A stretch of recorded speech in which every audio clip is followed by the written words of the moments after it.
Okay. All right. This is Group 9's presentation for research-based pedagogy for diverse learners. My name is Emily Browning, and I am a high school social studies teacher. I'm Adam Berry. I'm a high school social science teacher. My name's Deidre Botello, and I have a single subject in math. My name is Noelle Ortiz, and I am a high school English teacher. Okay, so to begin with, our group decided to look at the concept of promoting social justice in Common Core curriculum. And the question that we came up with is, what are the effective approaches for teaching social justice across high school disciplines? To begin with, why did we think this was important? For one thing, we believe that incorporating social justice into the curriculum improves students' abilities to master academic skills. It makes their lessons more meaningful, it engages the students in active learning, and it guarantees some degree of cultural relevance that is needed for success in the classroom, as well as our increasingly global environment. Some of the common threads that we've discovered in our research articles is, one, that it's not an easy undertaking to incorporate social justice. We, as educators, may face pushback from parents, administration, or peers. Also, that it's more effective when it's incorporated across content area and supported by our fellow educators. It begins with, first of all, teachers understanding their own how their own epistemology may bias their positionality. And lastly, that critical analysis is an essential component in the betterment of not just our community or the country, but across the world globally. So the first article I used was an excellent bit of research that came from South Africa, which, like the United States, has had its own systemic racial issues that have lingered to the present day. While I'll be focusing on how this article pertains to teaching social science, the research can certainly be applied to a variety of subject areas. The first takeaway I have from Stein's article is the idea of using an oppressor pedagogy when we teach. Often in US history class, when we talk about certain groups such as men, Christians, or white people, we refer to them as privileged. Stein's challenged us to move away from this, and instead to refer to these groups as oppressors. In addition to being a more accurate term, when we refocus our lens and view these groups in history as oppressors instead of privileged, this changes the dynamic of how we actually teach it, and we give a more accurate portrayal of historical events with their true gravity and severity that they deserve. With a truer understanding of the past, we can then better understand how conditions in the present have come to be, and then better equip our students to fight for social justice in the future. The second idea Stein presents is the idea of framing resistance. When teaching about historical oppression, a certain amount of resistance from white students can be expected. These students may feel attacked or feel that they are not part of the problem. Historically, this resistance is often also met with reluctance on behalf of the teacher to discuss social justice issues. Stein pushes to embrace this resistance and teach about historical and modern day issues of power inequities, saying that reluctance may not mean that students aren't still engaging with the content and learning. The third takeaway from Stein's research is the danger of dialogue. When having classroom discussions about social justice, white male students often, intentionally or not, dominate these conversations, which may make them less productive and cause historically oppressed students to not feel seen. While classroom dialogue shouldn't by any means be avoided, we need to ensure that we have procedures in our classrooms, such as talking sticks or equity cards, that allow all voices to be heard. This is particularly relevant as we return this fall to likely have discussions about the murders of George Floyd, Breonna Taylor, and other Black victims of police brutality. In the article, Navigating the Means of Social Justice, Teaching for Social Justice in Multicultural Education, Cho seeks to uncover better ways to accomplish the goals of social justice through education. The first issue Cho dives into is which type of justice are we trying to teach our students to achieve? While issues of redistribution are alive and well, with discussions today about how to close the Black wealth gap, for example, Cho argues that we also need to ensure that we are teaching students about recognizing issues of stereotyping and non-material inequities. When teaching about social justice issues in social studies, we need to be mindful of this difference and educate our students on the varying approaches for tackling inequities such as wage gaps and healthcare disparities, but also issues such as white domination of literature or male domination of faith leadership. The second issue Cho covers is whether or not we are teaching functional literacy or critical literacy. Functional literacy teaches students how to be well-informed citizens who can operate successfully in a free market capitalist society. In contrast, critical literacy teaches students how to challenge the current systems in place and ask themselves and others how we can better make our society more equitable for all, especially those who have been historically oppressed.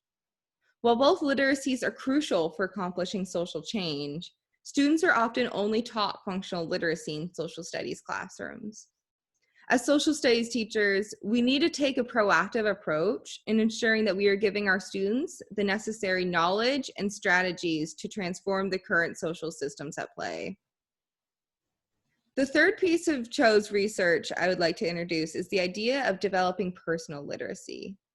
As social studies teachers, it is our job to ensure that our students are literate in the ways of history and government, but according to Cho, we also need to ensure that our students are knowledgeable about themselves.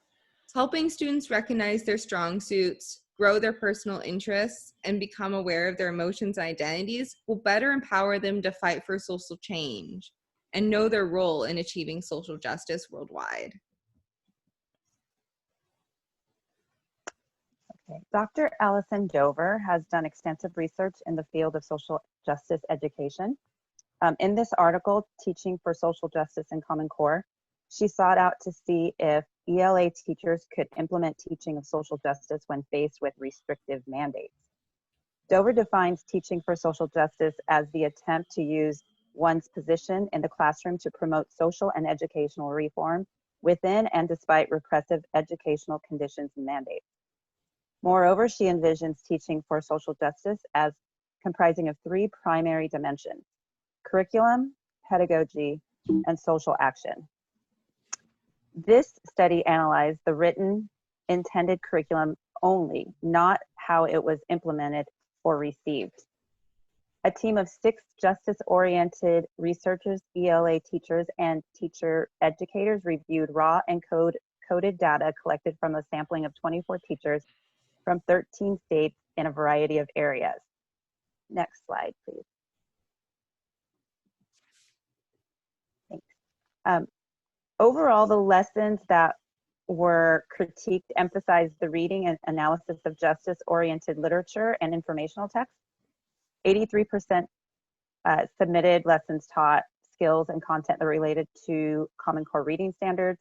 75% submitted lessons that implemented writing standards. 71% addressed speaking and listening standards.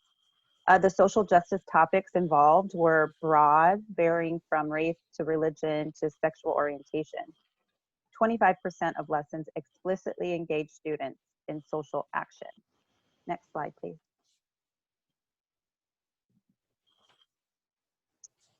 The findings of this study were that participants were able to effectively interweave social justice education within the rigorous ELA Common Core standards. But it is not to say that it is easy. It is important to note that the participants had the autonomy to do so. This isn't always the case, as districts increasingly rely on standardized curriculum that is tailored to high-stakes exams. The examples provided, however, could be used as building blocks for a comprehensive justice-oriented curriculum. Next slide. The next article in our literature review was Inequities in Math using the Algebra Classroom as a site for social justice. And the first question this case study looked at is, what is social justice in math? A social justice in math is making math relevant by using current events, historical data, or social issues that affect our everyday lives. And in this article, a teacher developed a project for her 7th grade math class where she was able to integrate social justice issues in alignment with her Common Core math standards. She implemented this project when she was teaching the standard related to proportions and proportional relationships. And included in the standard is the concept of analyzing real world problems using this knowledge. So the students were instructed to analyze social inequities regarding poverty and unemployment in relation to race, gender, and economic class. Next slide. Some of the conclusions she found in her study was that the idea of collaboration was extremely important. The project emphasized collaboration not only amongst her students as she had them work in small groups, but also between teachers, the community, and between the students and their parents as they were asked to discuss the issues at home. She did meet with some resistance, not only from administration and her peers, but also from some parents as well. But despite this, there was extremely high amount of engagement in her students.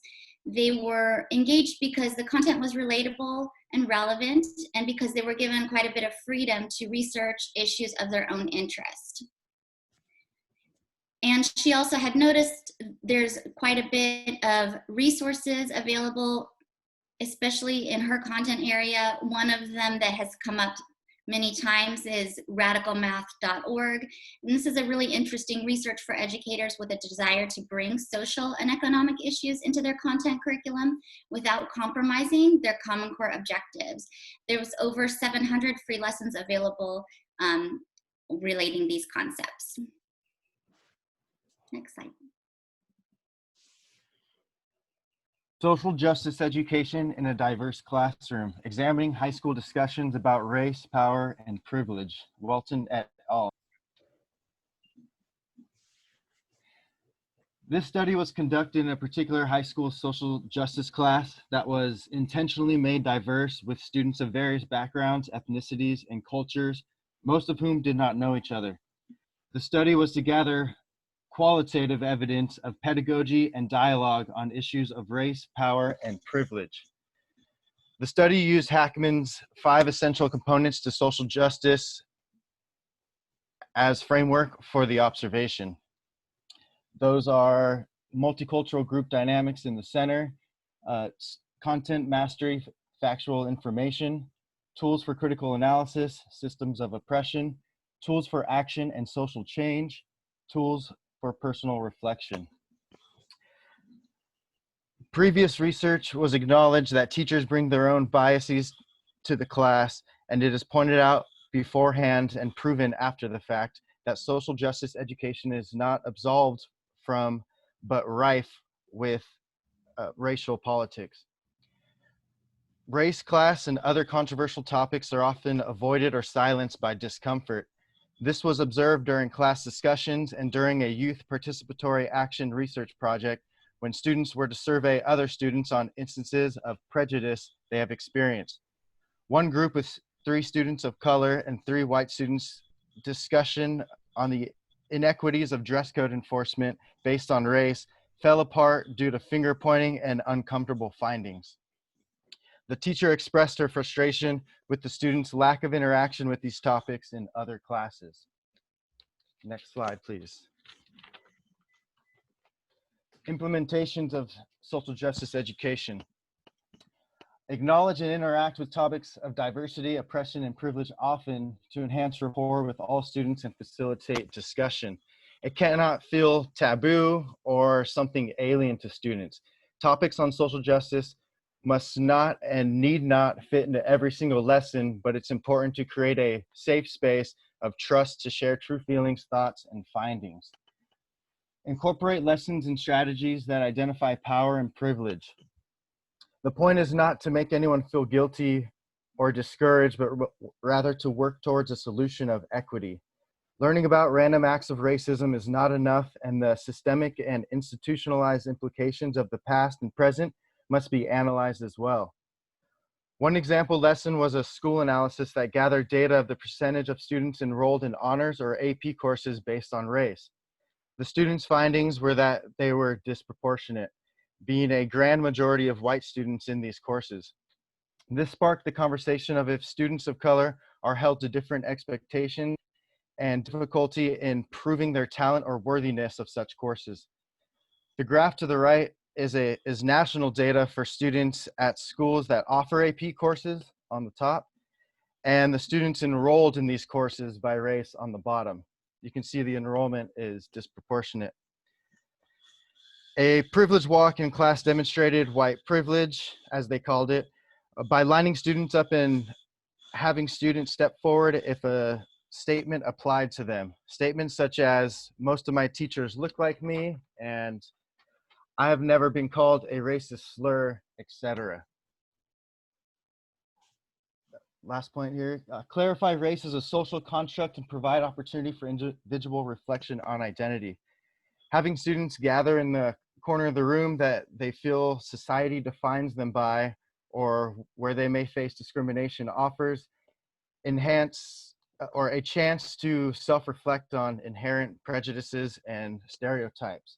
And the image on the bottom there are the different categories that they might choose from there. And next slide, please.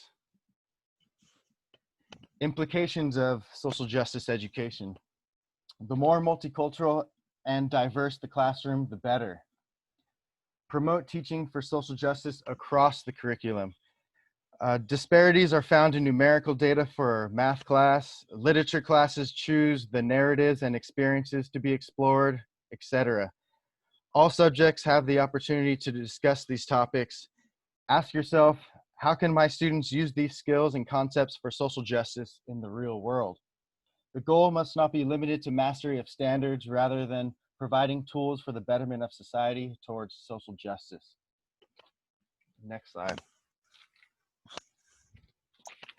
Okay, so our last article, expanding approaches to teaching for diversity and social justice in K through 12 education, is really more about teaching global citizenship education, but I thought it fit our group's topic nicely because social justice is an integral part of being a citizen of the world. This was a qualitative multiple case study exploring the signature pedagogies of 10 teachers across disciplines and grade levels. The teachers and state of North Carolina were chosen specifically. They are teachers committed to globally competent teaching practices, and North Carolina has one of the fastest growing immigrant populations. Next slide, please. Global citizenship education scholars have mapped out what students should learn, including perspective consciousness, empathy, human rights, social justice, and interconnectedness. The researchers believe that in order for this to be done successfully, it needs to be taught across content areas. So the purpose of this study was to flesh out a framework for what globally competent teaching looks like across disciplines and across grade levels. What researchers found in all 10 participating teachers was what they called signature pedagogies, described as teaching approaches that nurture the development of students' understanding of the world and global habits of mind. The three signature pedagogies illustrated in globally competent teaching were intentional integration of global topics and multiple perspectives, ongoing authentic engagement with global issues, and connecting teacher and student global experiences to the curriculum. Next slide. So from all grade levels in the study, teachers stated the need for spiraling global lessons throughout the year. They witnessed student empathy through community service and service learning projects, and they recognized the importance of using their content areas as a way to get their students to identify as citizens of the world. The study found that it is feasible for global citizenship education to be infused in the extant curriculum, although it's not easy.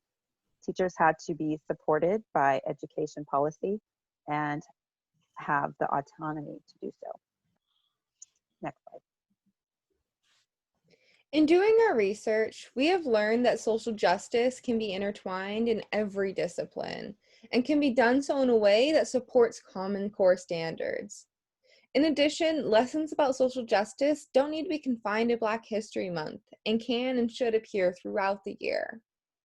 When we teach for social justice, we not only help support individual students in achieving more, but we also have the opportunity to help create a better society that achieves more equitable results for everyone.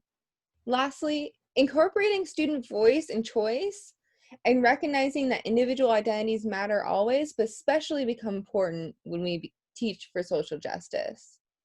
So don't be afraid to be bold and get creative when incorporating social justice education into your classroom curriculum.